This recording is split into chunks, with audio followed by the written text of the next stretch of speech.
এবার দেখো, আমরা এবার একটা সংরক্ষিত আয় বিবরণী করব। আমরা ওই কর পরবর্তী নিট মুনাফা ৯,০০০ টাকা বের করে ফেলেছি। এবার আমরা একটা সংরক্ষিত আয় বিবরণী করব। দেখো, আমি একটা সংরক্ষিত আয় বিবরণী করার জন্য ঘর টেনেছি।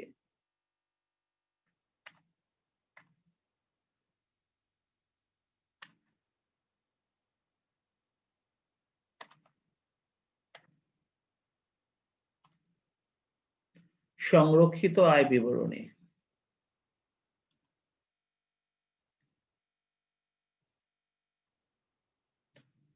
সংরক্ষিত আয় বিবরণী করার জন্য ঘর টানছি। ঘর টানা হয়ে গেছে, তোমরা দেখো।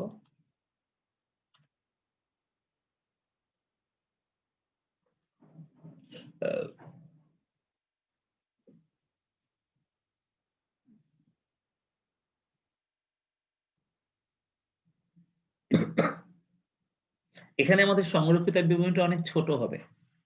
আমি বিশদ আয় বিবরণীটা করে ফেলছি। সংরক্ষিত আয় বিবরণীটা অনেক ছোট হবে। ওনারা আমাদের প্রশ্নের মধ্যে বলছিল বিশদ আয় বিবরণী করো, মালিকানা সত্ত্ব বিবরণী করতে বলছে এবং আর্থিক অবস্থা বিবরণী তৈরি করতে বলছে। তাহলে তো হলো না। মালিক এখানে কিন্তু সংরক্ষিত আয় করতে বলেনি, দেখছো? সবাই খেয়াল করেছো? ওনারা প্রশ্নের মধ্যে বলছে কি, বিশদ আয় বিবরণী করো, মালিকানা সত্ত্ব বিবরণী করো। এখন তোমরা আমাকে বলো, যখন আমরা সংরক্ষিত আয় বিবরণীর উদ্ধৃত জানি না, তখন যদি মালিকানা সত্ত্ব করতে বলে, তখন না আমরা কলাম পদ্ধতিতে করি? তোমাদের কথা কি, তোমাদের কি আমার এই কথাটা মনে আছে তোমাদের? জি স্যার। আমাদেরকে যখন মালিকানা সত্ত্ব করতে বলছে অথচ সংরক্ষিত আয় করতে বলেনি, খেয়াল করেছো কোশ্চেনের মধ্যে? তাহলে সংরক্ষিত আয় যদি না বলে ওনারা মালিকানা সত্ত্ব বলতে বলে করতে, তার মানে যখন আমাদের হাতে সংরক্ষিত আয়ের উদ্ধৃতটা থাকে না, তখন মালিকানা সত্ত্ব বিবরণী করতে গেলে আমাদেরকে একটা কলাম পদ্ধতিতে করতে হয়। আর তাই আমি তো কাটতে পারবো, তোমরা তো করে ফেলছো, তোমরা তো কাটতে পারবে না। তো আমি এটাকে কেটে দিলাম। আমি তাহলে এখন কলাম পদ্ধতিতে একটা মালিকানা সত্ত্ব বিবরণী করব। আর কলাম পদ্ধতিতে মালিকানা সত্ত্ব বিবরণী করতে গেলে তোমাকে দেখতে হবে আমাদের মোট কয়টা কলাম হবে। তোমরা দেখো, এখান থেকে শুরু থেকে যদি আমরা দেখি, তাহলে শেয়ার মূলধনের জন্য একটা ঘর হবে, সংরক্ষিত আয়ের জন্য একটা ঘর হবে, সাধারণ সঞ্চিতির জন্য একটা ঘর হবে, এছাড়া আর কোনো ঘটনা নেই। আর মোটের জন্য একটা ঘর হবে। তাহলে কলাম হবে আমাদের ৪টা, আর বিবরণের জন্য ঘর হবে একটা। এই হবে ৫টা। কি তাই না? তাহলে চলো আমরা ঘর টেনে ফেলি। কলামের জন্য হবে ৪টা আর বিবরণের জন্য ঘর হবে একটা। তার মানে আমাদের টোটাল ৫টা ঘর হলেই হয়ে যায়। বিবরণের জন্য একটা ঘর,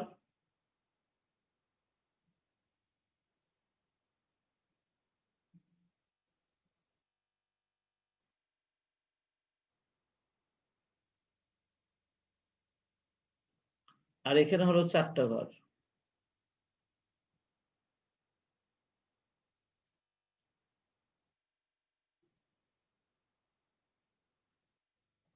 আমরা এখানে লিখে দিব মালিকানা সত্ত্ব বিবরণী।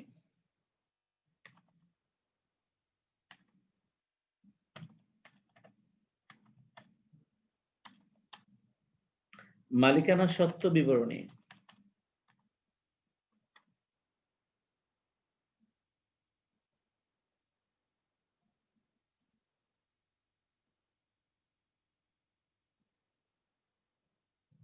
এটা হচ্ছে বিবরণ।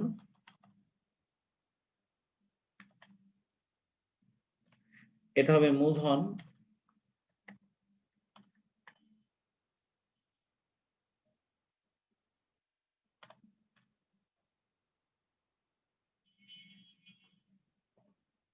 মূলধন এটা সাধারণ সঞ্চিতি।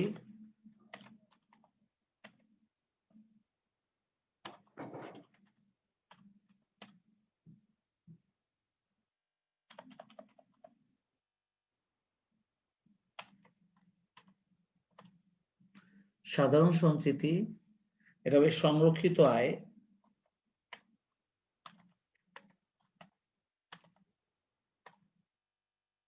আর এটা হচ্ছে মোট।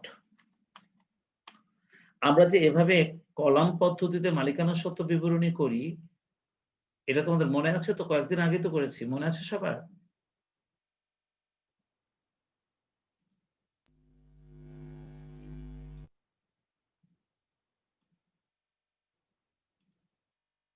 সব কি ভুলে গেছো নাকি এই কয়দিনে? একদম কোনো কথাবার্তা নাই? না স্যার, মনে আছে। মনে আছে? স্যার শীত তো মালিকানা তাই সত্ত্ব সব। শীতের কারণে সব সব বন্ধ হয়ে গেছে। কম্বলের মধ্যে ঢুকছে তো ঢুকছে, এই তো। ঢোকো। জি স্যার। মালিকানা সত্ত্ব বিবরণী করতে গেলে আমাদেরকে কলাম পদ্ধতিতে করব না বিবরণী পদ্ধতিতে করব সেই সিদ্ধান্তটা কিন্তু প্রশ্ন থেকে দেখে নিতে হয়। আমি দেখে নিয়েছি। আমরা দেখেছি যে আমাদের এই অঙ্কটার মধ্যে উনারা কোথাও সংরক্ষিত আয় বিবরণীটা না করতে বলেনি। না বলে বিশদ আয় বিবরণীর পরেই মালিকানা সত্ত্ব বিবরণী করতে বলছে। আর আমি তোমাদেরকে শিখাইছি ক্লাসে যে মালিকানা সত্ত্ব বিবরণীর ২ টো পদ্ধতি আছে। একটা হচ্ছে কলাম পদ্ধতি, একটা হচ্ছে বিবরণী পদ্ধতি। আমরা কলাম পদ্ধতিতে তখনই করব যখন আমরা সংরক্ষিত আয়ের উদ্বৃত্ত কত সেটা জানবো না। আর আমরা বিবরণী পদ্ধতি তখনই করব যখন আমরা সংরক্ষিত আয়ের সম্পূর্ণ উদ্ধৃত কত সেটা আমরা জানবো। তখন আমরা বিবরণী পদ্ধতিতে করব। তো এখানে আমরা সংরক্ষিত আয় বিবরণী সম্পূর্ণ উদ্ধৃত কত জানি না। সেজন্যই আমরা কলাম পদ্ধতিতে মালিকানা সত্ত্বটা করছি। আর এটা করতে গিয়ে কিভাবে করা হয় তোমরা দেখো, আমরা সর্বপ্রথম এখানে প্রারম্ভিক উদ্ধৃতটা লিখি। অনেকদিন আগে করা হয়েছে, তোমরা সব ভুলে গেছো। এইজন্য আমি সবার আগে আজকে অঙ্কটা করে দিচ্ছি। প্রারম্ভিক উদ্ধৃত। দেখো আমাদের প্রারম্ভিক উদ্ধৃতের মধ্যে মূলধন, দেখো আমাদের রেওয়া মিলের মূলধনটা কত ছিল? রেওয়া মিলের মূলধনটা ছিল ৫০,০০০। তাহলে মূলধনের ঘরে লিখে দিব ৫০,০০০। সাধারণ সঞ্চিতি, দেখো আমাদের সাধারণ সঞ্চিতিটা ছিল ১০,৬০০। লিখে দিলাম ১০,৬০০। সংরক্ষিত আয়, দেখো আমাদের অবন্টিত মুনাফার উদ্ধৃত ছিল ১৬,৪০০। লিখে দিলাম ১৬,৪০০। আর কোন আইটেম ছিল না। ও শেয়ার অধিকার থাকলে তার জন্য একটা ঘর টানতাম, নাই। অন্য কোন তহবিল থাকলে তার জন্য একটা ঘর টানতাম, নাই। এবার এই ৩ টার যোগফল কত হয় সেটা বলো।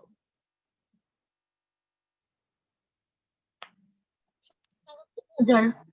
কত?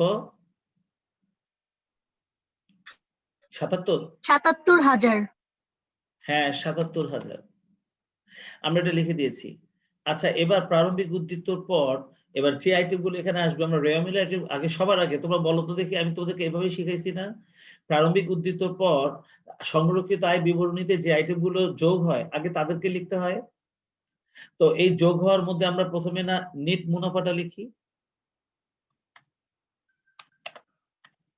তোমরা দেখো আমাদের নেট মুনাফা, আমাদের নেট মুনাফাটা কিন্তু আমাদের সংরক্ষিত আয়ের পরিমাণকে বাড়াবে। আমাদের নেট মুনাফাটা কিন্তু ৯,০০০ টাকা ছিল। এই ৯,০০০ টাকা আমাদের সংরক্ষিত আয়কে বাড়াবে, তাহলে সাথে, সাথে আমাদের মোটটাকেও বাড়াবে। দেখেছ? আচ্ছা, নেট মুনাফার পর মূলধনকে বাড়াবে এমন কোন ঘটনা কি এখানে আছে? ২ টো আইটেম ছিল না, আরো ৩ টা আইটেম ছিল। একটা হচ্ছে এই যে আমাদের গেল নেট মুনাফা। ২ নম্বরে ছিল যদি আয়কর ফেরত থাকে। মনে আছে এগুলো? ৩ নম্বরে ছিল যদি নির্দাবী লভ্যাংশের অবলোপন থাকে। আর ৪ নম্বরে ছিল যদি আয়কর সঞ্চিতি থাকে পুরাতন। এই কলাম পদ্ধতিতে আয়কর সঞ্চিতি থাকলেই আমরা সেটা যোগ করে দেই। তোমাদেরকে এই কথাগুলো মনে আছে? আমি কিন্তু এই বিবরণীর মধ্যে এই কথাগুলো লিখে দিয়েছিলাম। তো এখানে কিন্তু আমাদের কোনো আয়কর সঞ্চিতি নেই, কোনো আয়কর ফেরত নাই, আর কোনো নির্দাবী লভ্যাংশের অবলোপনও নাই। তাহলে আর কোনো আইটেম যোগ হবে না। এটা যোগ হবে। আচ্ছা, এরপরে আমরা দেখব বাদ যাওয়ার মধ্যে কোন, কোন আইটেম রয়েছে। যেকোনো তহবিলের স্থানান্তর। দেখো তো আমাদের এখানে কোথাও কোনো তহবিলের স্থানান্তর আছে? নাই। এবার হচ্ছে তোমার লভ্যাংশ। দেখো একটা অন্তর্বর্তীকালীন লভ্যাংশ আছে না ৫,০০০? তাহলে লিখে দেই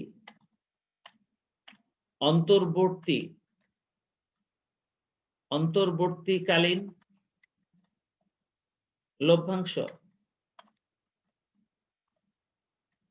দেখো আমাদের অন্তর্বর্তীকালীন লভ্যাংশটা ছিল ৫,০০০। এই অন্তর্বর্তীকালীন লভ্যাংশটা যে ৫,০০০ ছিল এটা সংরক্ষিত আয়ের মধ্যে বসবে। এটা কিন্তু বাদ যাবে, তাই না? সংরক্ষিত আয় থেকে অন্তর্বর্তীকালীন লভ্যাংশ বা সকল প্রকার লভ্যাংশ কিন্তু সংরক্ষিত আয়কে কমায়। তাহলে এটা সংরক্ষিত আয়কে কমাবে, আবার মোট অ্যামাউন্টটাকেও কমাবে, নাকি? তাহলে এই ৫,০০০ টাকা আমাদের মোট অ্যামাউন্টটাকেও কমাবে। এই যে কমায় দিলাম। তাহলে অন্তর্বর্তীকালীন লভ্যাংশ লেখা হয়ে গেল। এছাড়া বাদ দেওয়ার মতন আর কোন আয়কর তথ্য যদি থাকে, দেখো তোমাদের রেওয়া মিলে কি কোনো সমন্বয় কি রেওয়া মিলের মধ্যে কি কোনো আয়কর ছিল? আমাদের সমন্বয়টা তো আর এখানে আসে না। রেওয়া মিলে কোনো আয়করও ছিল না। তাহলে আমাদের আর কোনো আইটেম এখানে বসবে না। সব আইটেম বসানো শেষ। তাহলে তোমরা দেখো আমরা আমাদের সংরক্ষিত আয়ের ব্যালেন্সটা কিভাবে নির্ণয় করছি। তাহলে এবার যোগ করে ফেললে দেখো আমাদের মূলধনের যোগফলটা হবে ৫০,০০০, সাধারণ সঞ্চিতিটা হবে ১০,৬০০, আমাদের সংরক্ষিত আয়ের উদ্ধৃতটা এখন বেরোবে ৫,০০০টা মাইনাস করবা, ১৬,৪০০ আর ৯,০০০ যোগ করে ৫,০০০টা মাইনাস করবা। তাহলে দেখো তো কত টাকা হয়।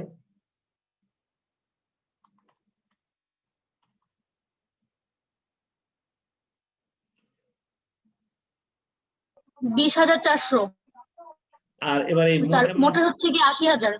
মোট অ্যামাউন্টটা হয়ে যায় ৮০,০০০। আমি আমার সংরক্ষিত আয়টা করে ফেললাম। তাহলে আমরা বিশদ আয় বিবরণী করে ফেললাম এই অঙ্কের। আমি সংরক্ষিত আয়টাও সুন্দর করে ফেললাম। আমি কি তোমাদেরকে উদ্ধৃত পত্রটা বাড়ির কাজ দিতে পারি? উদ্ধৃত পত্রটা কি তোমরা বাড়ির কাজ করতে পারবে? হ্যালো স্যার, জি স্যার। শোনা যাচ্ছে? হ্যাঁ, স্যার। শোনা যাচ্ছে। ও স্যার, নেটে ডিস্টার্ব করেছিল, তখন শুনতে পাইতেছিলাম না। আমরা কি আর্থিক বিবরণীটা নিজেরা ট্রাই করব করার জন্য সবাই? কি ঠিক আছে? তাহলে কি স্যার আর্থিক বিবরণটা এইচডব্লিউ থাকবে শুধু? ইয়েস, শুধু আর্থিক বিবরণীটা এইচডব্লিউ থাকবে। আমি পরের ক্লাসে আবার যতটুকু পারি আমি তোমাদেরকে আবার হাতে করাবো। আমি বিশেষ করে প্রথমার কাছ থেকে সমন্বয়টা শুনে তো আমি আসমান থেকে পড়েছি। ও তো একদমই অ্যাকাউন্টিং ভুলে গেছে। তো যার জন্য আমি হাতে আরো ২টা-৩টা ক্লাসে অঙ্কটা করাই। স্যার ভুলে বলে ফেলছিলাম। ওই তো। আগে আমি হাতে আরো ২টা-৩টা অঙ্ক করাই। তোমাদের পিছনের স্মৃতিশক্তিটা আবার ফিরে আসুক। তারপরে আমি আবার তোমাদেরকে করতে দিব। কারণ জি এই স্যার, খালি অনেকদিন ধরে করা হয় না, এই এক্সাম ছিল। হ্যাঁ। তো এজন্যই আমি দিলাম না। আমি শুধু আর্থিক বিবরণীটা তোমাদেরকে দিলাম। উদ্ধৃত পত্রে চলতি সম্পত্তি আর স্থায়ী সম্পত্তিগুলো সুন্দর করে সাজায় লিখবা। আমি দেখব তোমরা সম্পত্তিগুলো করতে পারছো কিনা। আর এরপরে আমি আরো একটা অঙ্কের অর্ধেকটা অন্তত তোমাদের সঙ্গে আমি করব, অঙ্ক বুঝাই দিব। তারপর থেকে আমি তোমাদেরকে করতে দিব। তো সবাই বাড়ির কাজ করে ফেলো আগামী দিন। আজকে এই পর্যন্তই। কি ঠিক আছে? আসসালামু আলাইকুম স্যার। ওয়ালাইকুম আসসালাম। আল্লাহ হাফেজ। আসসালামু আলাইকুম।